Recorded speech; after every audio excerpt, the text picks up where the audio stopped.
আজকে আরাফার দিন। আজকে আমাদের বাসায় সবাই রোজা রেখেছে, তাই সবার জন্য ইফতারের আয়োজন করতেছি। সেই সকাল থেকে ইফতারি নিয়ে ব্যস্ত। তো আস্তে আস্তে একটা একটা বানিয়ে রেডি করতেছি।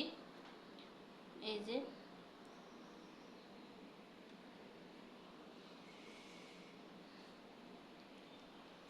পরে আরও হবে। এখানে চিংড়ি মাছ বোনা করতেছি, এটা দিয়ে একটা পিৎজা বানাবো, চিংড়ি মাছের পিৎজা।